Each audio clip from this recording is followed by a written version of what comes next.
Applied Linguistics, Improving the Process of Teaching, Module 3, Unit 3.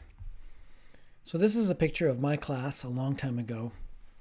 And sometimes we just can't easily find meaning in class. In this particular case, I made the mistake of giving the students a task that was too difficult, and they became bored and tired with it. So I made a mistake. And this brings up a more general thought that challenging the meaning of life, life in general, and life in class is the truest expression of the state of being human. How can we challenge to make this moment meaningful? So that brings up my main point today, which I will read.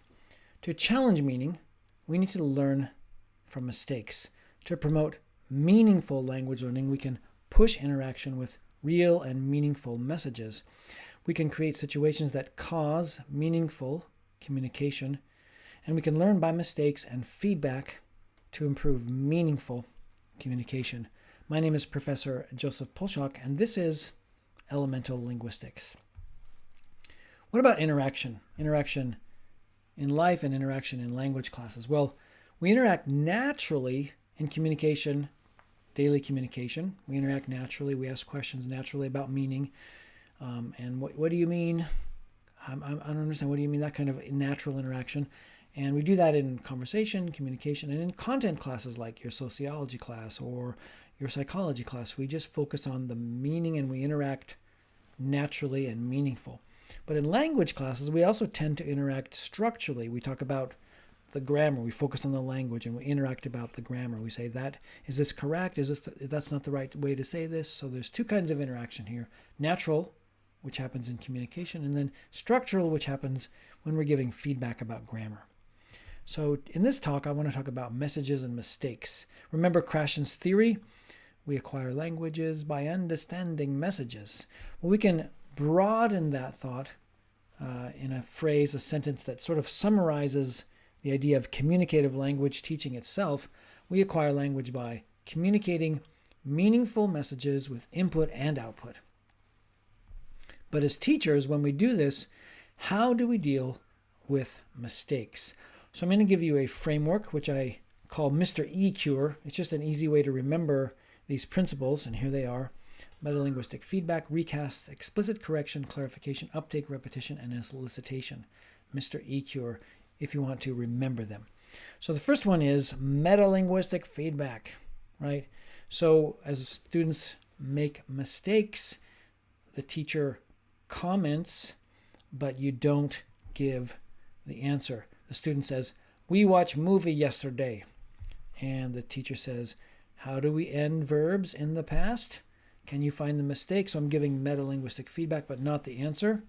And the student says, "Oh, ED, we watched a movie yesterday." So that's metalinguistic feedback. Here are recasts.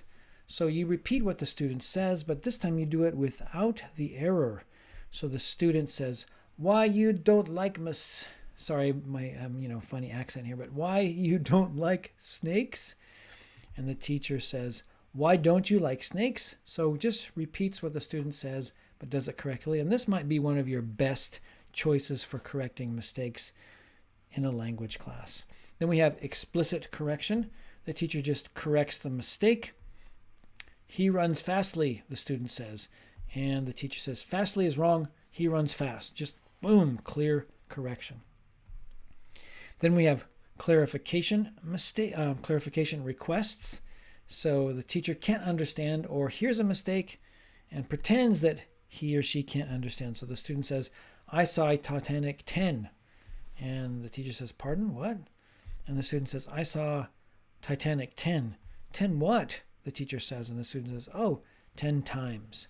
So asking for clarification might help the learner correct the mistakes.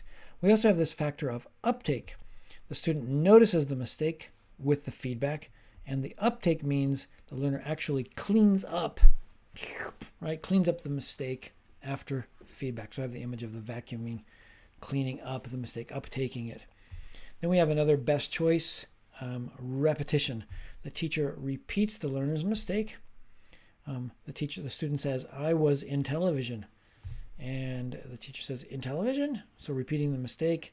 And the student gets it and says, "Oh, on television." So that's repetition, also a best choice.